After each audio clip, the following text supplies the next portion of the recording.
Remember when I did my previous Honda HR-V RS review video? I said in that video that the incoming new Honda HR-V looks frumpier and more conservative. Well guys, I take it all back. You see, now that I've seen this all-new HR-V in the flesh, all I can say is, wow! And when I tell you what's underneath this hood, you guys are also going to say, wow! Friends, meet the all-new Honda HR-V Turbo with Honda Sensing. Let's do this.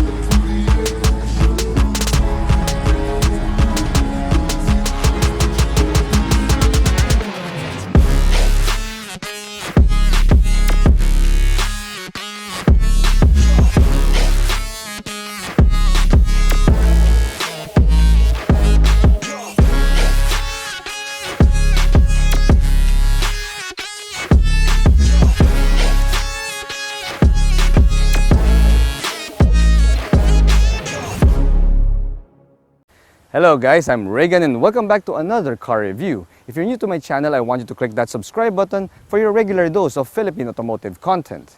If you're my subscriber already, well, sit back, relax, and enjoy the show. But first, click that like button. Also, special thanks to Honda Cars Philippines for introducing us to the all-new Honda HR-V Turbo CVT with Honda Sensing. So what we have here is the top-spec trim of the all-new HR-V, which is not the hybrid variant, guys, but rather it still gets a potent turbocharged gasoline engine.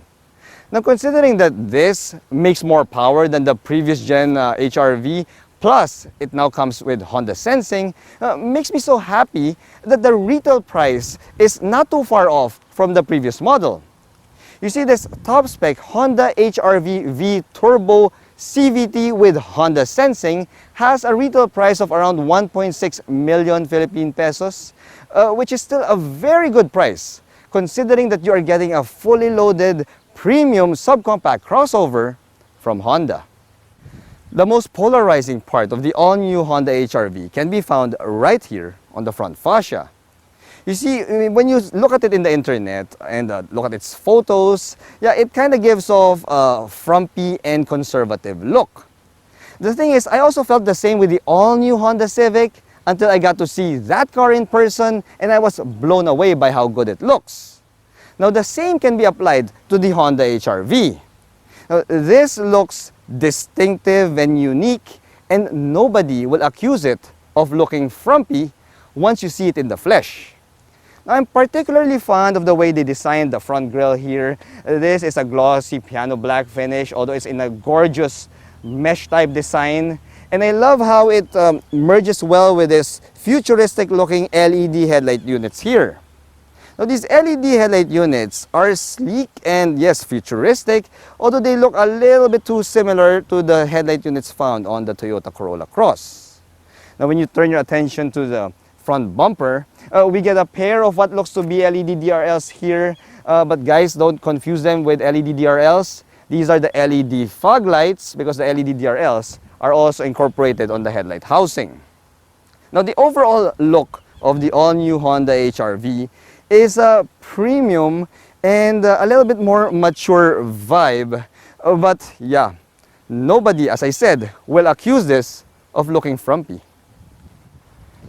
Here at the side, you'll see that the Honda HR-V gets a noticeably longer and flatter hood here, pretty similar to the all-new Honda Civic. Now, we also get lesser body lines and creases here on the side panel for an overall cleaner look. Now, the top-spec HR-V gets auto-folding side mirrors here with LED turn signals, and when you turn your attention to the wheels and tires, well, the wheel size is retained at 17 inches. Although, if you look at the wheel design, yeah, I'm I'm not really too fond of the wheel design of this top-spec HRV, guys, because I find that the base trim HRV has better looking wheels, at least in my opinion. However, we do get thicker tires here, guys. These are Goodyear 60 series tires versus the 55 series found in the previous generation. Now, as for the mechanical bits, well, we do get the same mechanical bits found in the previous Gen HRV. We get 4-wheel disc brakes here, and for the suspension, we have a MacPherson setup in the front and an axle type rear suspension, which is just a Honda speak for a torsion beam. Now, as for the ground clearance, this top-spec HRV gets a little bit lower ground clearance than before. We're now at 181 millimeters here, which should help with the overall handling of this Honda HR-V. The rear end now gets a more premium and upscale design because it now has a full LED light strip that goes across the liftgate. Now, this LED light strip also connects the LED taillights, and since this is the top-spec Honda HR-V, we also get functional exhaust pipes here. We got twin exhaust pipes there, plus we also have a turbo badge which will strike fear in the hearts of the cars behind the HR-V. Now, when you pop open the manual liftgate of this Honda HR-V, you'll get over 400 liters of cargo capacity here, which is above average for the category. Now, Hondas in general have always been space kings, and this all-new HR-V is also no exception. If you love to drive fast, then this top-spec Honda HR-V is the way to go. You see, the base trim HR-V gets the Honda City's engine, while this top-spec HR-V has the all-new Honda Civic's turbocharged gasoline motor.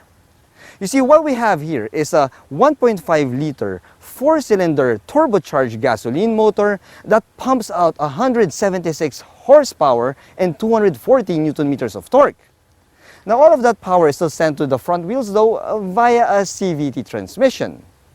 Now, friends, this is a highly potent engine right here, so don't be fooled by the premium and mature good looks of this Honda HR-V.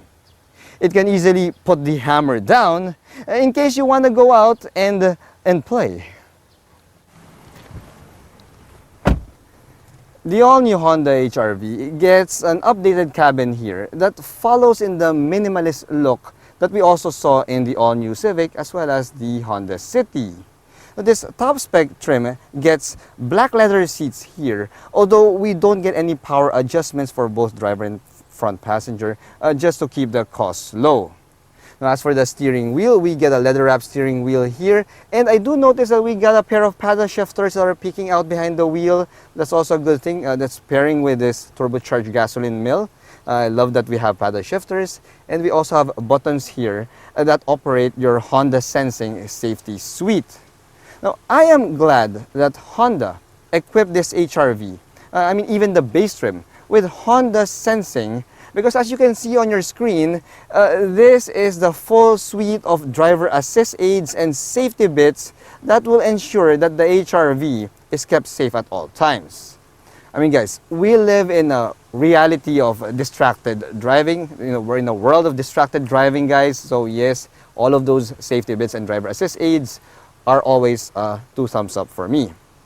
Now, the HR-V also gets a steering wheel that adjusts for tilt, and it also telescopes, which is par for the course for a premium subcompact crossover. And we also have here a smart key fob, so we have an engine push start button. But on the smart key fob, you'll see that we also have a button for your remote engine start function. So we have a remote engine start here on this HR-V. Now, when you go over to the instrument gauge cluster here, guys, well, we do get a fully digital instrument gauge cluster here. This is I think a 7-inch screen there. Although I did notice that we don't get an engine temperature gauge here in this HR-V. A bit of a bummer for me, guys, because I would always want to have an engine temperature gauge instead of just an engine overheating warning function. Now, when we move over to the infotainment system, we also have here an 8-inch touchscreen infotainment system with Apple CarPlay, Android Auto, and the image of a reverse camera. The thing is, I'm not really too fond as well. It's a bit of a bummer for me how the housing of this infotainment system has been executed. I mean, it looks like it's a CRT monitor that's been tacked on top of the dashboard. But at least it is a functional infotainment system, guys, and we have all of the necessary bits in today's modern world. Now, before we move over to the rest of the bits here, guys, I'd like to take your attention to the blower controls of the side AC vents, because it's always catching my eye, guys. Because the way Honda executed this, it is so over the top. I mean, we get like a knob with a jewel-like bezel around it, just for adjusting the blower of your side AC vent. So it's pretty over the top, but it's also really good looking. Now, when we go down to the actual climate control setup here, we've got a fully automatic climate control system, and it also has that same knobs found on the side AC vents. Got a nice jewel-like finish here on your knobs. And if you go over to the temperature adjustment knob, well, if you adjust it to be warmer, the knob would glow red, and if you adjust it cooler, it will glow blue. So that's something that you would get in a Honda Accord, and we also have that here in the Honda HR-V. I do believe the Honda Civic doesn't get that feature. Now, moving down further, we have here your toggle switch for drive modes. The HR-V gets a sport, eco, and normal drive modes. And of course, we have the button for your electronic park brake with auto hold function. Now, beside that, we have a couple of cup holders, which I will subject to my clean canteen test. We have my 600 ml clean canteen right here, so let's see. Okay, yeah, so it fits, guys, but it's a snug fit, so I will give it a marginal pass. I mean, it's secure, so yeah, it's a pass. Anyway, guys, when we move over to the cabin materials used here, well, this all-new HR-V gets a mix of hard plastics and soft touch materials. We get hard plastics in the areas where you don't really touch too much, like the top of the dashboard. Tops of the door cards are all hard plastics. However, the high traffic areas, like the middle dashboard, the elbow rest on your door cards, as well as the sides of the center tunnel, are all wrapped in softly padded leather. So that's pretty good, guys. I mean, if you look at it, as I mentioned, it's all minimalist. It's pretty similar to the ones found in the cabin found in the all-new Civic, although that has a slightly more premium vibe. The materials there are more premium, more upscale, although I don't see that as a problem, guys, because, well, this HR-V is really more of a utility vehicle, so mixing some hard plastics with soft touch materials is still okay. One of my biggest complaints with the second generation Honda HR-V was the lack of amenities in the back seat. Well, all of that is now fixed in this third generation Honda HR-V.